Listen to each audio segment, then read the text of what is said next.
পহেলা August গণঅভ্যুত্থানের দ্বিতীয় বার্ষিকী উপলক্ষে পুরো বাংলাদেশে জামাত ইসলামী ও ইসলামী ছাত্র শিবির রাজপথে নেমেছে।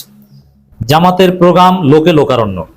জামাত তার শক্তি দেখিয়েছে, জামাত তার সাংগঠনিক শৃঙ্খলা দেখিয়েছে। দর্শক, এই মুহূর্তে যে পরিমাণ লোক নিয়ে পুরো বাংলাদেশের সমস্ত জেলাগুলোতে জামাত ইসলামী জুলাই সনদ বাস্তবায়নের দাবিতে, গণভোটের গণরায় মানার দাবিতে যে গণমিছিল করেছে এবং গণমিছিলে যে পরিমাণ লোকের উপস্থিতি আমরা দেখেছি, বাংলাদেশে অন্য কোনো দল এত লোক নিয়ে রাজপথে নামতে পারবে না। এমনকি ক্ষমতায় আসার কারণে বিএনপির যে সাংগঠনিক দুর্বল অবস্থা এবং সংগঠন এবং সরকার যে মিলেমিশে একাকার হয়ে গেছে, বিএনপিও এত লোক নিয়ে রাজপথে নামতে পারবে না। দর্শক, এনসিপির ডাকে মানুষজন আসছে, তাদেরকে দেখতে আসছে, এটা প্রশংসনীয় ছিল। কিন্তু জামাত ইসলামী যা দেখিয়েছে, এর ধারে কাছে কোনো দল যেতে পারবে না। জামাত ইসলামী এই মুহূর্তে বাংলাদেশের সংগঠন হিসাবে সবচেয়ে বড় দল। হয়তো গণমানুষের ভোটে বিএনপি এগিয়ে থাকতে পারে, বাট সংগঠন হিসাবে সবচেয়ে বড় দল জামাত ইসলামী। এবং আজকে দেশব্যাপী জামাত যে চমক দেখিয়েছে, তাদের যে সাংগঠনিক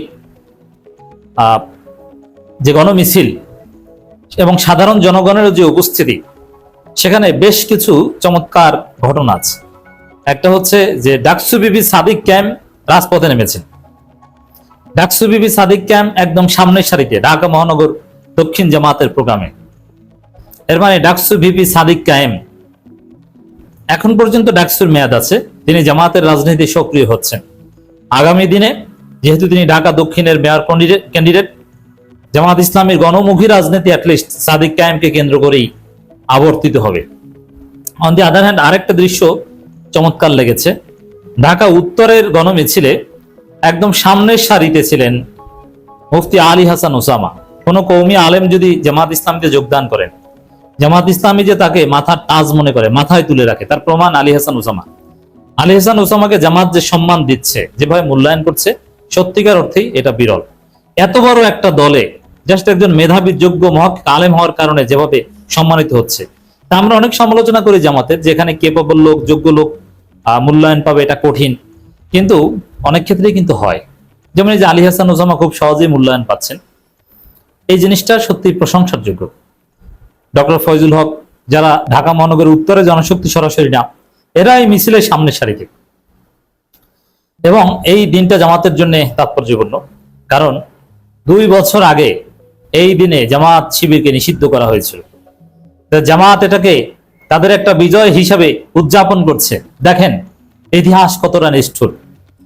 জামাতকে নিষিদ্ধ করেছে আওয়ামী লীগ 2 বছর আগে, এখন সে আওয়ামী লীগ নিষিদ্ধ, আর জামাত বিক্ষোভ মিছিল করে, আর জামাত গণমিছিল করে এবং বিজয় উদযাপন করে, এবং পুরো বাংলাদেশে জামাত ঝলক।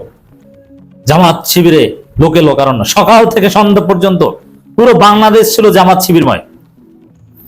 সকালের দিকে শিবির, সারা বাংলাদেশের শিবির আলাদাভাবে বিক্ষোভ মিছিল করেছে প্রত্যেকটা জেলা।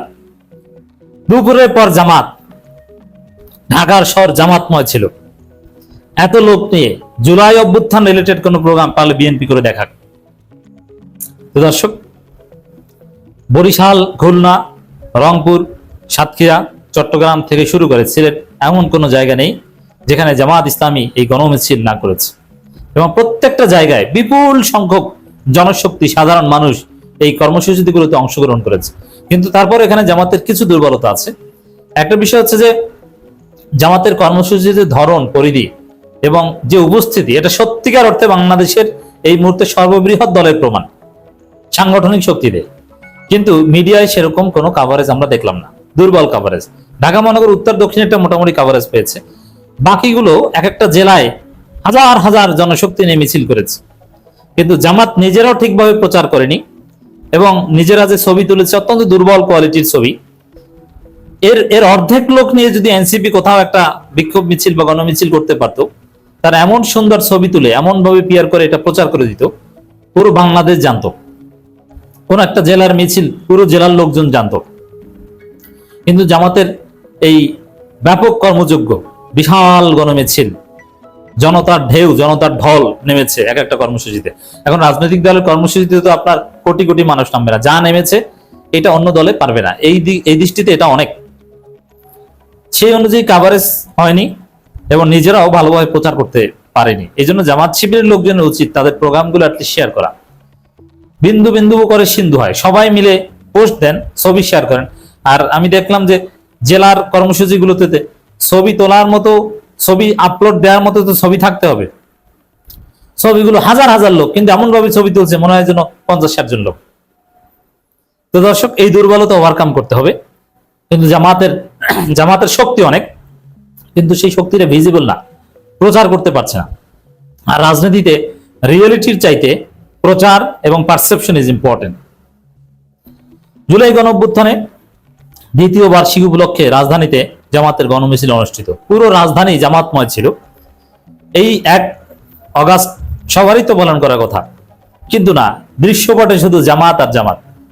আজকে 1 অগাস্ট চারদিকে যেদিকে তাকাই শুধু জামাত আর জামাত, শিবির আর শিবির, সকাল থেকে সন্ধ্যা জামাত শিবির। গণভোটে 70% জনগণের রায় উপেক্ষা করার পর বিএনপিকে গণতান্ত্রিক দল বলা যায় না। অধ্যাপক মুজিবুর রহমান এমপি। সরকার গণভোটের রায় মেনে জুলাই সনদ বাস্তবায়ন না করলে সংসদের লড়াই রাজপথে চলে আসবে। জামাত আন্দোলনের হুমকি দিয়েছে, হুঙ্কার দিয়েছে, এবং পরিস্থিতি যা দেখছি আন্দোলনের কোনো বিকল্প নেই। আর জামাত আন্দোলন করলে, জামাত যে শক্তিশালী আন্দোলন গড়ে তুলতে পারবে তার প্রমাণ হচ্ছে আজকের জামাতের শক্তিশালী সাংগঠনিক অবস্থান দেখানো।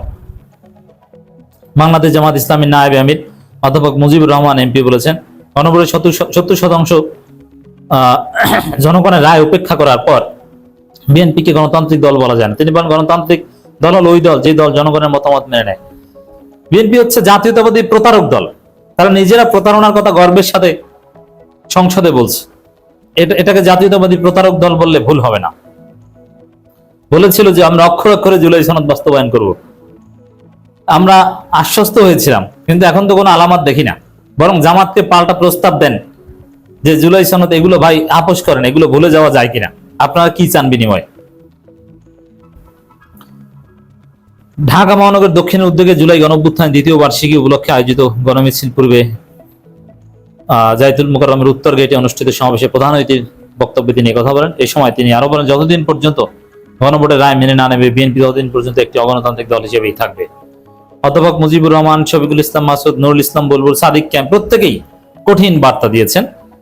তো দর্শক, সারা বাংলাদেশে জামাত শিবিরের প্যাটার্নটা ছিল একই রকমের, এবং এই ঢাকা মহানগরীর প্রোগ্রামগুলোতে বেশ এমপি ছিল। বিশেষ করে ঢাকা মহানগরের দক্ষিণের প্রোগ্রামগুলোতে বেশ কয়েকজন এমপি থাকে। হাফেজ রাশিদুল ইসলাম, মানে ঢাকার বাইরের এমপিও থাকে। আর একদম লোকাল উপজেলা পর্যায়ে পর্যন্ত অনেক জায়গায় বিক্ষোভ মিছিল করেছে। যেমন শফিকুল ইসলাম মাসুদের এলাকা বাউফলে দেখলাম যে উপজেলা পর্যায়ে গণমিছিল করা হয়েছে। তো দর্শক, জামাত শিবির 1 আগস্ট ঝলক দেখালো। জুলাইয়ের পক্ষে, জুলাইকে প্রকৃতভাবে ধারণ করে রিমেম্বার করা দল মনে হয় বাংলাদেশে সবচেয়ে কার্যকর জামাত ইসলাম।